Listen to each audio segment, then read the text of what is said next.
And joining us now, Mark Lambrecht, and he is with the Montana Electrical Cooperative Association.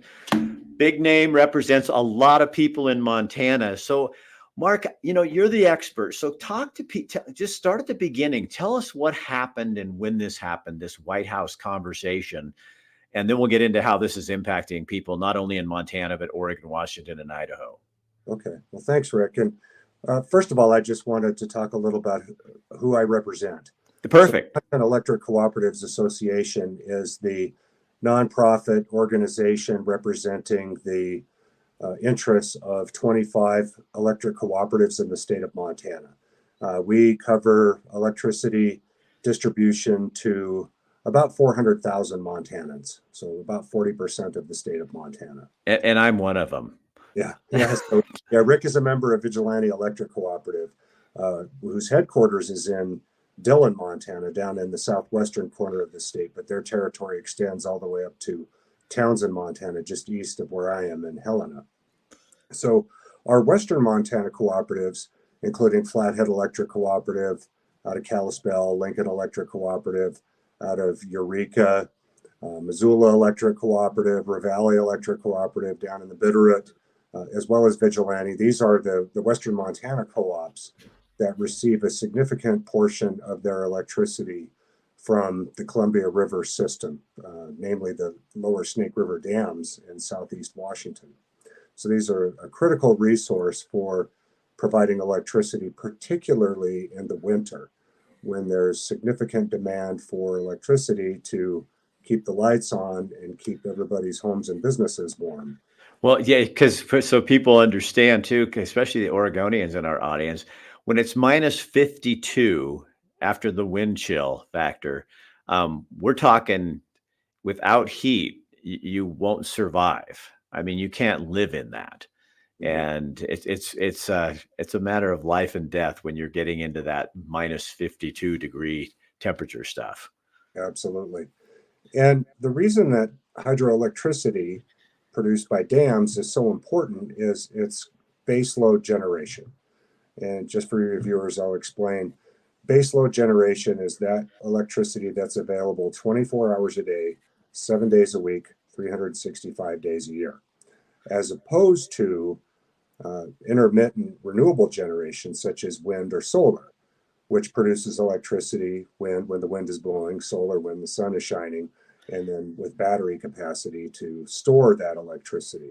So what you're telling people is the dam is a much more dependable source, because even I toured the Canyon Ferry Dam, and I didn't know that even when the dam kind of the water slows down, the turbines are still moving.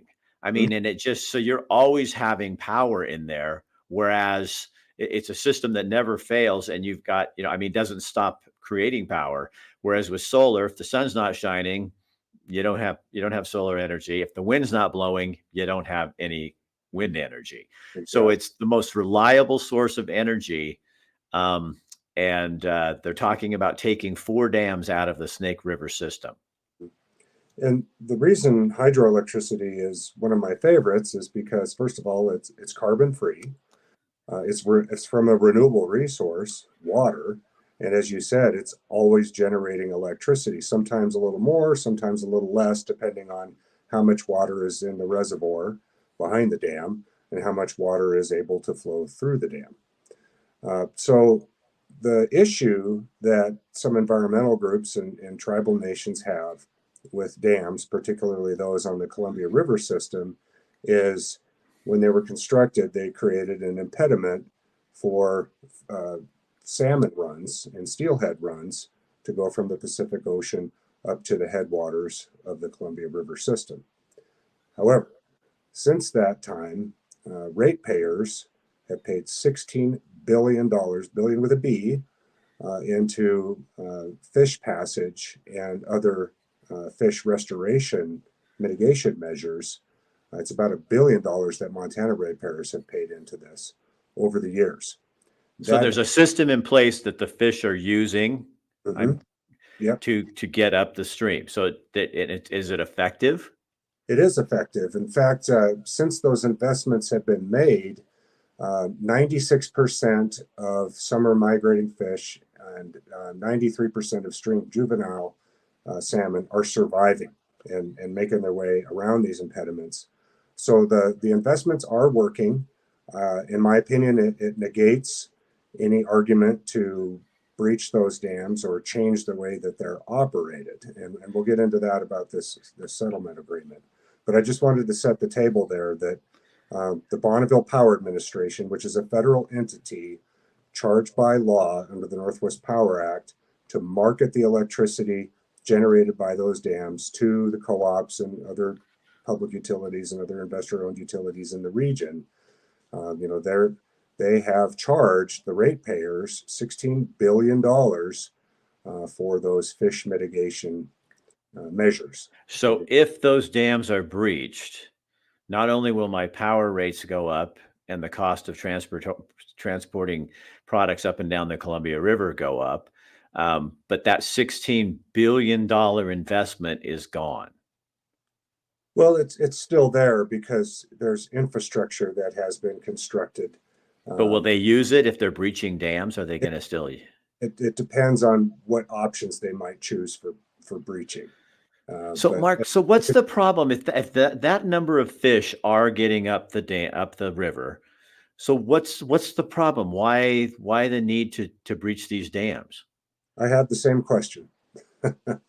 So from what I understand, the environmental groups that brought on the initial litigation and the other sovereigns that we'll mention believe that these dams should be free flowing with no impediments and provide historical runs of salmon from the mouth of the Pacific up to the headwaters without any man-made infrastructure that could be an impediment to those movements.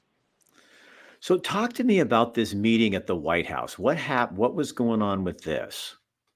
So what happened, Rick, is I became aware of developments on this with a conversation with the Public Power Council. That's a nonprofit organization to which our co-ops belong. Many other publicly owned utilities in the states of Idaho, Oregon, and Washington are also members. They were involved in the conversations regarding years-long litigation over whether or not to have operational changes and breaching of the lower Snake River dams in the Columbia River system. They became aware that there was a settlement agreement at hand that would ask a district judge in Oregon to grant a stay to the litigation for at least 5 years, probably up to 10 years. And then this settlement agreement would be put into place by the administration and the 6 sovereigns, the states of Oregon and Washington, 4 tribal nations, where there would be operational changes for the hydroelectric system in the region, discussions about breaching the 4 lower Snake River dams, transferring authority over fish and wildlife management decisions and funding away from the federal government and over to these 6 sovereigns.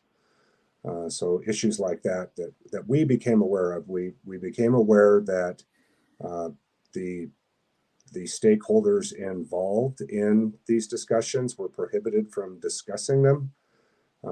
Members of Congress were prohibited from knowing about this agreement, and it finally came out when a group of 4 members of Congress from the states of Idaho, Oregon, and Washington leaked this settlement agreement out to the public, and in the form of a letter to the president objecting to the terms of the settlement agreement. There was a deadline of December 15th, 2023 for the judge and the administration to decide whether or not to move forward with this settlement agreement. And finally, the district judge in Portland issued that opinion that that granted the stay on the litigation and set forward in motion this agreement between the administration and the six sovereigns. So isn't there supposed to be a public comment period? Normally, there would be. Normally, you would think that an issue of this magnitude that affects this many people in the region would have had a public process. The folks that were involved in it said, "Well, this isn't appropriate for a public process. This is a settlement agreement to ongoing litigation, and therefore there is no public involvement requirement." So what happens? So this is a done deal, at least in terms of the Biden administration and the sovereigns and the states of Oregon and Washington. So it's a done deal right now in terms of the stay to the litigation has been granted by the judge. The White House has accepted the terms of the agreement. But I have to be clear, the terms of the agreement do require action on behalf of Congress in order to be executed. So Congress has the sole authority over operational changes to federal dams. That's issue number one. Congress also has the authority over any federal appropriations. So, and federal appropriations would be necessary To tear down those dams. to implement those operational changes. Congress also has authority over whether or not a federal dam can be breached. So for Montana, I know because I read some of the articles, it's 220,000 ratepayers would be impacted by this. Mm-hmm. Yeah, so in Montana, over 200,000 ratepayers could potentially see a 50% increase. What? Hold though. Wait. I didn't see that number. Yeah, so 50%? mhm.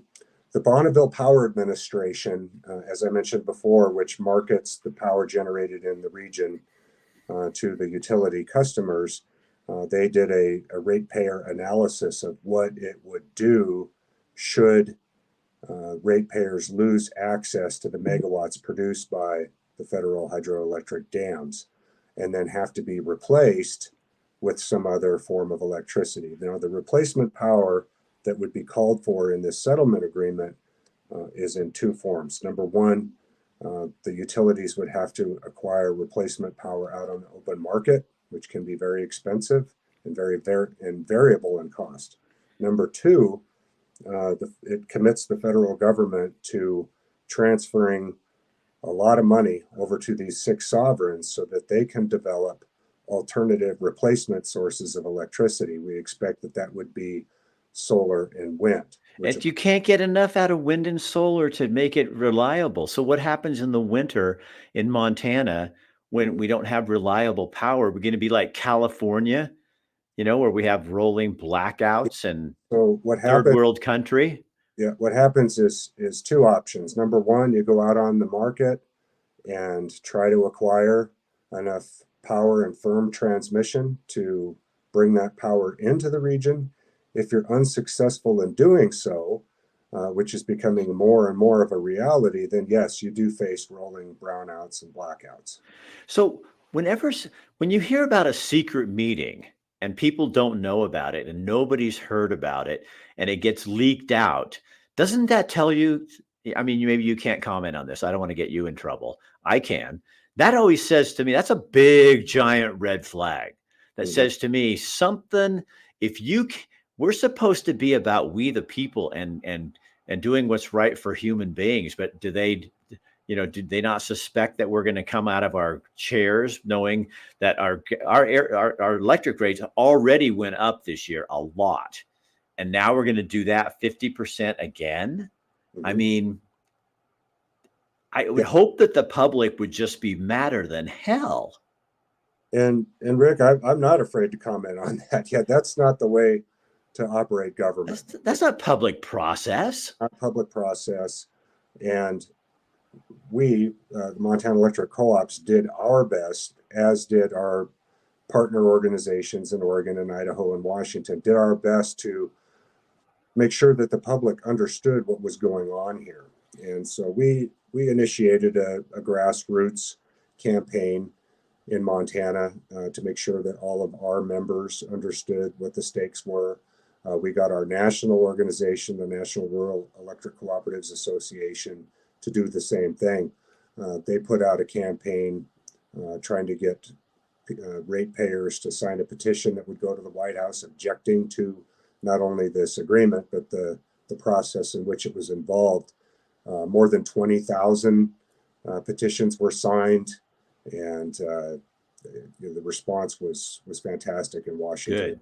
Oregon, Idaho, and Montana. So The radio multiple times at op-eds, letters from our members of Congress to the White House. There's been public hearings on the House side. The House Energy and Commerce Committee had brought in federal officials and grilled them about this process and the whole idea of changes to the Columbia River management. well, it seems kind of just odd that at a time when we know that we're energy deficient, and most of us who are level-headed, research-based readers and educated people, we understand that wind power and solar power, while awesome, are not ready to take up the slack for a reliable source of energy like hydro. And the same environmental people who bitch and moan about hydro and won't even look at nuclear power. It's like that's the most carbon friendly, climate friendly power you can have on the planet. And they won't look at it, which tells me something's wrong. If you really cared about the grid and making sure people had power, that would be, you'd be looking at a clean power source. And the other thing, Mark, that bugs me about this is, who always suffers for this the most is the poor. Mm-hmm. I mean, I'm going to be able to afford I mean, it's going to hurt my budget a lot, and I'm getting close to retirement. And anybody else watching here, to have a 50% increase, I think our bill this month was like $225 to pay $500 a month, for electricity. That's not, I can manage it, but it's not doable. Mm-hmm. But think about people living on a fixed income, and you start putting a 50% increase on their power bill. What do you skip a meal? Do you not drive the car to work? I mean, these are decisions, and these people, kind of the do-gooders who are, we want, it's like they don't want humans here anymore. I mean, hydro is a great source of power, and you take that out, and what are you going to have? So there's a lot to unpack there, Rick, but you're spot on. So the first thing I wanted to talk about is the role of hydro in the grid.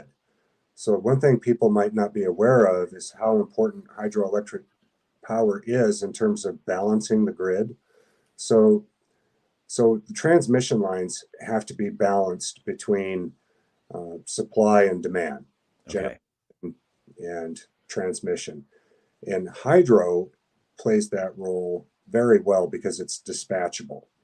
With one phone call from a balancing authority, those are the ones that control the grid, such as investor-owned utilities. Bonneville Power Administration is a balancing authority. They make a call over to the operators of a dam and say, hey, ramp it up, ramp it down. And that all happens within minutes. And so that's what allows that balance to occur within the system. It allows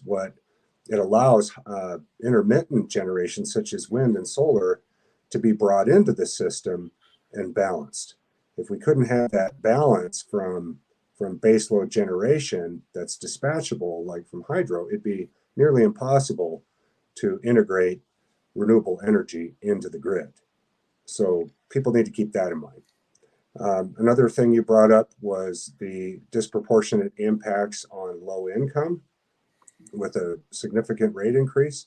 Yeah, it's real. And we have many, many communities in Western Montana that are dependent on the lower cost electricity that is provided by our co-ops. They would see great harm from this. And I want to mention a couple more. Glacier Electric Cooperative on the east side of Glacier National Park is the home of the Blackfeet Nation. their power is almost 100% provided by the Bonneville Power Administration. So they're heavily dependent on the low-cost, reliable power provided by the Columbia River system.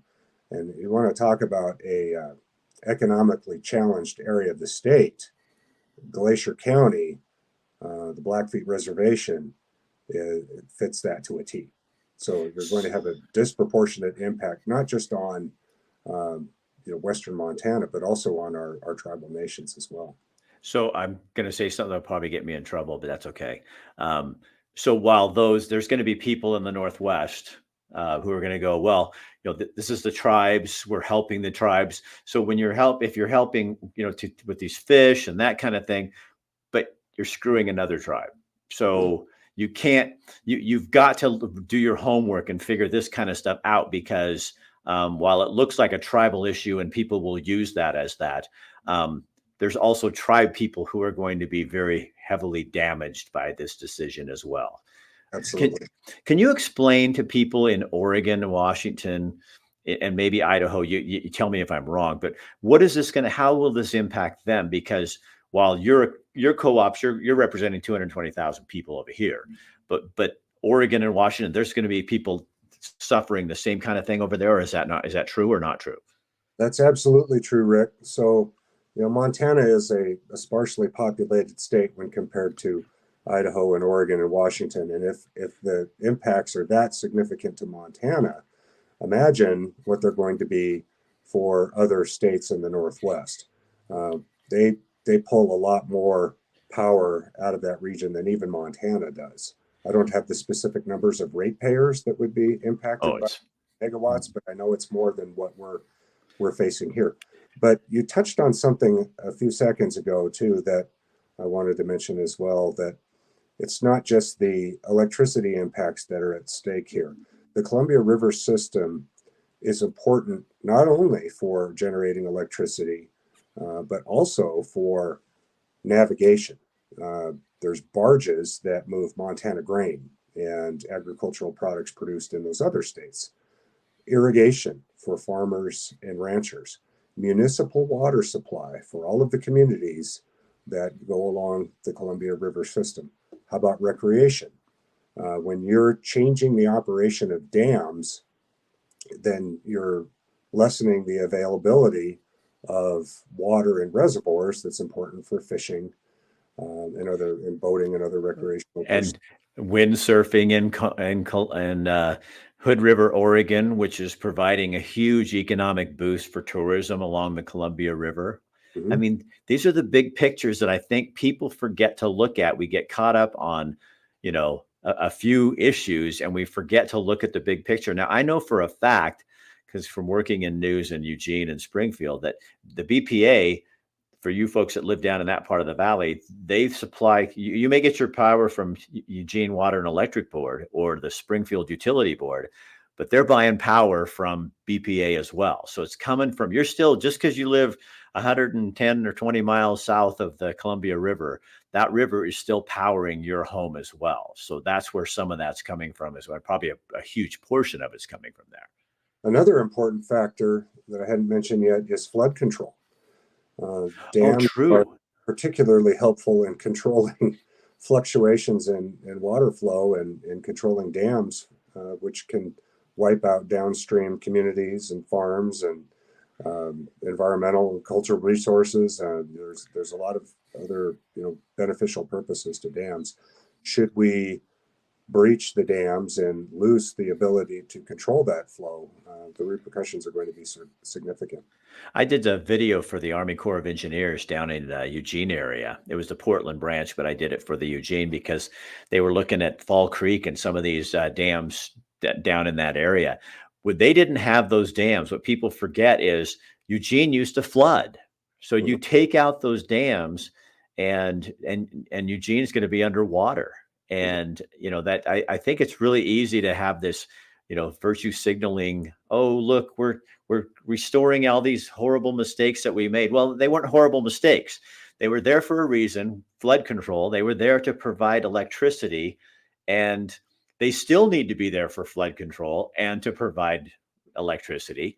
And what I don't understand is we've created, it sounds like, from what you're telling me, a system for the most of the fish to get back up there. So is when you're putting do humans get to play a part of this whole equation, or are we just always the ones who get screwed by the environmental community because they have this pristine idea that we can turn the world back to 1854 or something, when I don't think a lot of us want to live in 1854. I don't want to go back to having kerosene lamps and pooping in an outhouse. And I think most people in the Northwest and Montana would probably feel the same way. And I think this is just, Mark, to me, this has just gotten way out of hand. And the fact that Biden administration is doing this secretly tells me a whole bunch more than I need to hear. And that just says, you knew, if the public was educated about this, that they would come unglued. I hope, anyway. I think my biggest fear, Mark, is what I said at the beginning, is the biggest problem we have in this country, right? One of the biggest problems is apathy. And the second is ignorance, not being willing to go, oh, I feel so bad for the fish. Well, what about the poor? And what about the people who can't afford a house? I mean, here's another thing. How is someone, we're talking about affordable housing and all over the country. How is that going to make a house, getting a house more affordable when when your water's coming from your electricity? You know what I mean? We're pricing people right out of even being able to have a home. I mean, they can't even afford the water for the home.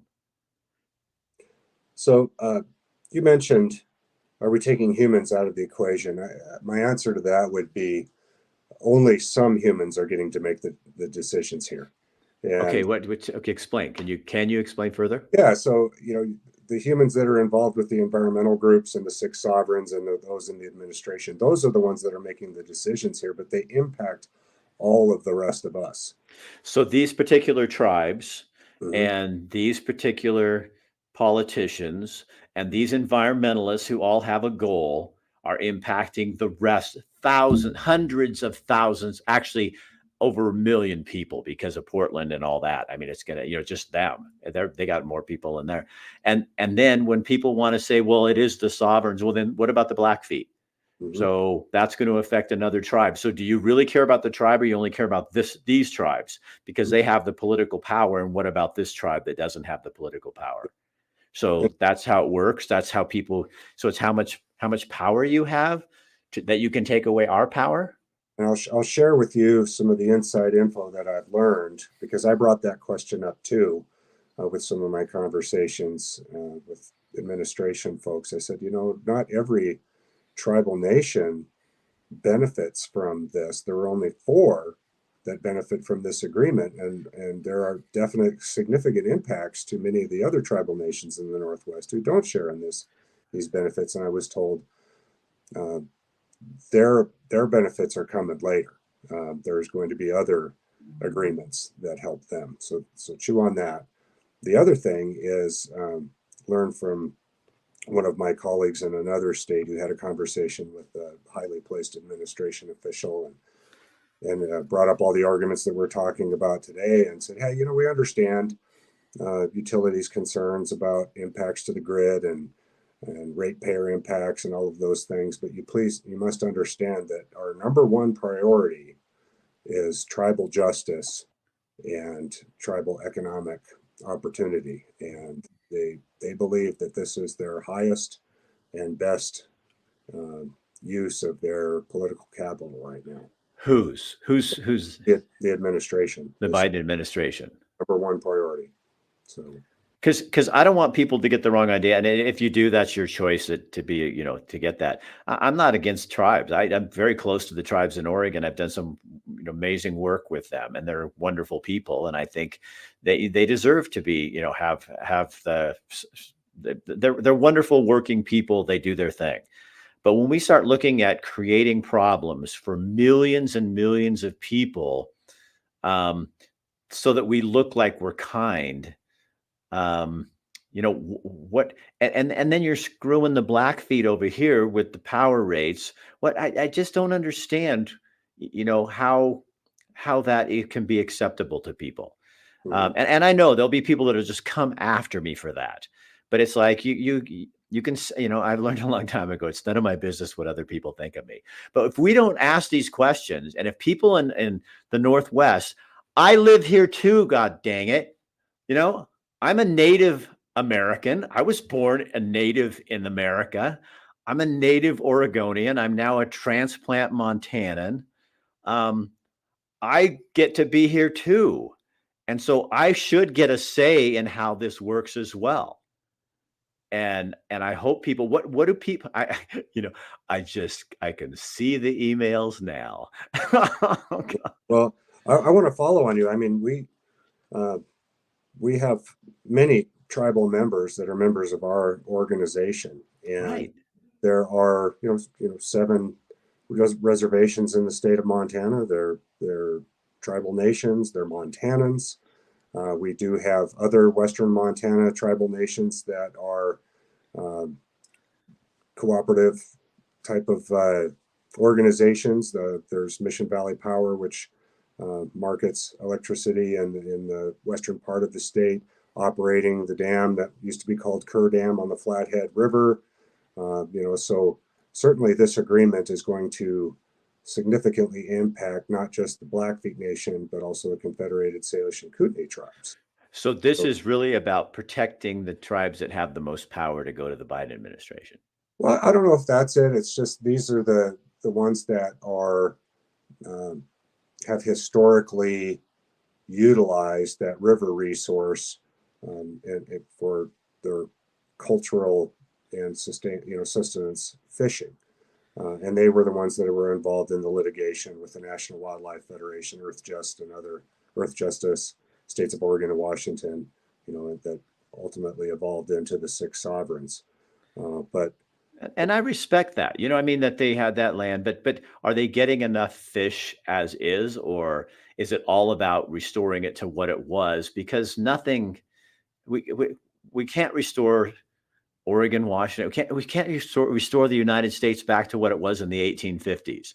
I mhm. mean, we've got highways, we have millions of people living here. Um, whether you like it or not, it changed. And so as long as you're getting that we're showing respect and people are getting the fish that they need, why can they go in and impact the Biden administration come in with these sovereigns and with the environmental communities and do damage to the entire Northwest and people? Is that our punishment? Yeah, I can't speak to the motivations there.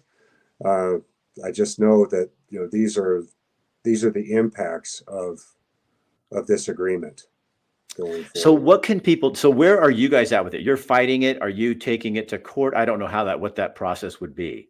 So good question. So Rick, we asked the governor of the state of Montana, Greg Gianforte, and our attorney general, Austin Knudsen, to join the state of Idaho, which brought suit in the Ninth Circuit, which was centered around retroactive application of the Endangered Species Act. So Okay.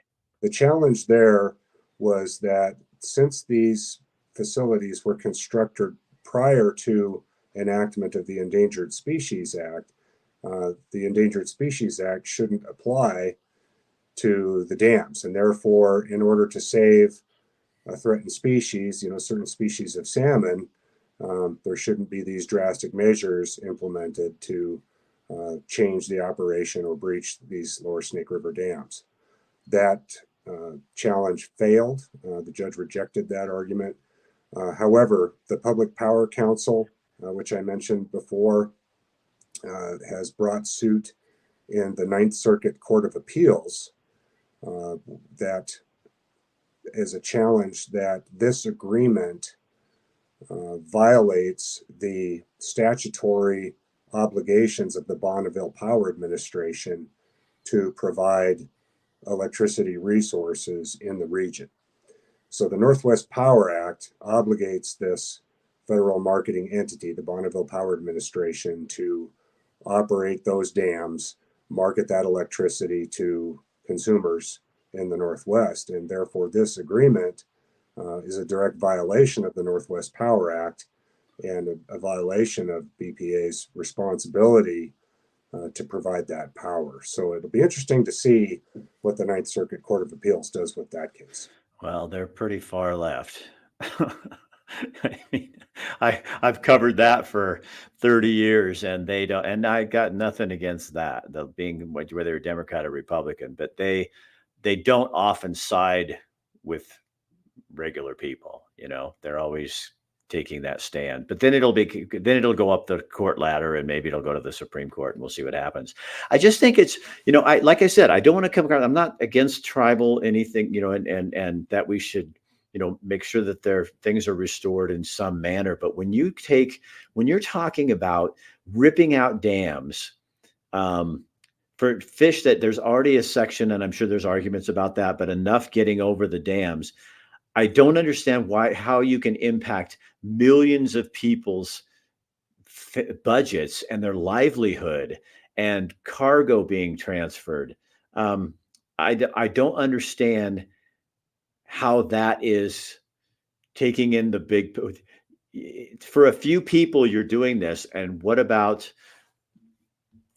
the larger group? That's what doesn't make sense to me.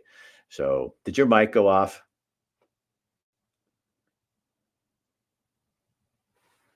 Let me see something, Mark. It should still be on. Are you there? We're having a technical difficulty. It's not a power outage yet at this point. I wanted to ask Mark what people can do. Mark, try turning your phone the other way.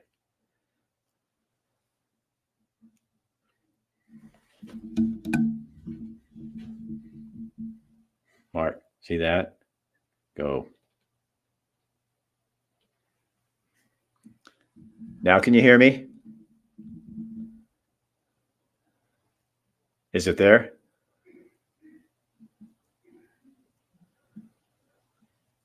Oh. So let's see if we can get him back on here.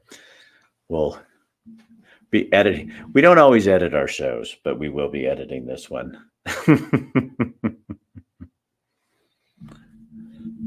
I'll get him to try coming back in. We'll see what happens here. There you are. Are you there? And then I couldn't hear you anymore. It's okay. I got to edit this anyway, so we're good. All right. Sorry about that. No, you're fine. You're fine. So let me do this. I don't want people to get too confused. So what can people do out here in our viewing audience in Oregon, Washington, Montana, Idaho? What can they do to support you and and the fight and to get involved in this process? Because I think if people don't in numbers write their congressional people or do whatever you're going to advise people to do, it's going to happen. I mean, we just see too many of these things happen because people get all woke on us and they scream climate change and it's our fault, it's man's fault, so we should all pay 50% more for our power. And I think that's bullshit. And what can they do? What can people do at this point, Mark? Great question, Rick. I was just thinking of going down the same topic there. Really our only option right now is for ratepayers, your listeners, to contact their member of Congress, their senator, their representative, and demand that Congress exercise its authority over this issue. Representative Dan Newhouse of Washington has drafted 4 bills that I saw recently. They would clarify and strengthen Congress's authority over issues on operational changes or breaching of the dams, impacts to ratepayers. One is a resolution. But as I mentioned earlier in our show, Congress has the sole authority over whether or not federal dams can change the way they're operated or whether they can be breached. And any money can be spent on those operational changes or breaching. Congress needs to flex its authority and make sure that this agreement cannot be executed because of that congressional authority and congressional appropriations power. So Mark, when is this, if this were to go through, when would that happen? I mean, is there a date? Well, the operational changes could happen immediately if Congress doesn't exercise its authority. The administration could order the Department of Energy, the Bonneville Power Administration, and the Army Corps of Engineers to implement operational changes at the dams. And what I mean by that is change the way the flow goes through the turbines and the spillway at these dams to make them time that flow change to benefit movement of salmon, but it makes those dams less economic. They'll produce fewer megawatts, less electricity at the times that it's most needed. And therefore, the environmental groups and the six sovereigns could demonstrate, say, hey, look, these dams aren't operating much anyway. They're not producing much electricity. Their economic value is diminished, and therefore it justifies breaching them, right? So that's kind of the plan. I think they're going to implement immediate operational changes at the dams, justify their breaching, and then therefore go to Congress and say, hey, you need to authorize us to breach them because obviously not the resource that is necessary. Then they'll ask for congressional appropriations to transfer to the six sovereigns to start developing replacement power. That could be 10 years or more to get the permitting associated, get the transmission line right of way and construction operations going to connect wind and solar into the grid. So I would guess that this process would really begin, after November 2024, when there's an election. It just seems to me that would be the timing. So I would guess people would have time to start getting involved and really putting some pressure on people. And that would be a major question. If I was a person in the electorate, which I am, I would go to the people running for Congress and running for different positions in your state. And I'd be asking them, how do you feel about a 50% rise in the cost of energy? And what would that look like to you? Mm-hmm. That should be one of your questions, everyone out there, unless you're so okay with that. And if you're okay with that, more power to you. But you know what? I'm going to fight you. I would say less power to you. Yeah, less power to you. And when we have the blackouts and rolling brownouts and things like that coming in, I'll have your number and I'll call you and remind you that you made this happen. But I think, so people really need to get on this now and talk to their elected officials and be involved in that process. Because if people sit on their hands and wait, even till after November, this should be it's a deciding idea of how people feel about this. How do you feel about this plan? I want to know before I vote for you. Yeah, and I will say the Montana delegation from Senator John Tester, Democrat in the Senate, Steve Daines, Republican Senator, Ryan Zinke, Republican representative, and Matt Rosendale, our Republican representative. All four have been resolute in their opposition to this plan. Senator Tester has called the White House on multiple occasions and read them the riot act about this. Unfortunately, his objections fell on deaf ears. But we really need to get your listeners in Idaho and Oregon and Washington to contact their members of Congress, particularly Senators Cantwell and Murray have a tremendous amount of influence, I think, in this issue. What about Wyden and in Oregon? And absolutely, yeah. I think they're going to be a harder nut to crack. But certainly, if we can get a majority of Northwestern senators to express concern about this to the White House, I think that would be very helpful. All right. Mark, thank you for coming on here and explaining that. And I love the fact with podcasts, you can just do 45 minutes and it doesn't matter, but you get everything out that you possibly think that you can. You know what I mean? Yeah, it kind of flew by. I really appreciate the opportunity. And It's an issue here I'm very concerned about, very passionate about as a Montanan and a ratepayer, and I just hope we can get this thing turned around in time. Okay, Mark, hang in the green room just for a minute while I do the close. I've got some ideas for you I want to share with you. Okay. Okay, hang on just a sec. All right, you're welcome. All right, you guys, so there you go. That is your lesson on what could happen. And I keep in mind, these are things you need to keep in mind. This was done in secret. It wasn't supposed to be out. You weren't supposed to know about this. Somebody leaked it, but it really did happen, and it really is happening. So how do you feel about that? How do you feel about that? And then you need to go to your representatives, your House of Representatives folks, and your senators, and you need to tell them what you think of this plan. Because and then, when you were born, God gave you a brain and he gave you a heart. And you're supposed to use them in conjunction with each other when you make a decision. So just because it feels good doesn't mean it is good. Because it feels good to think, oh, I want to save all those fish. What doesn't feel good or come across as good is when your neighbors who are very poor are suffering even more for that, are paying the price. And when you're not able to get your goods, and when you're having brownouts and blackouts and those kind of things, all those decisions matter. And you have to use your intelligence and your compassion together. You can't just let people play on that. And don't believe everything you hear. Because there's a lot of people, obviously there's some folks who have a vested interest in this happening, and a political interest in this happening. So you got to ask yourself some questions. And then remember how the Constitution begins, not with we, the legislature, not with we, the Senate, not with we, the president, not with we, the environmentalists. It starts we, the people. And that's you and me. And we have the power to make change.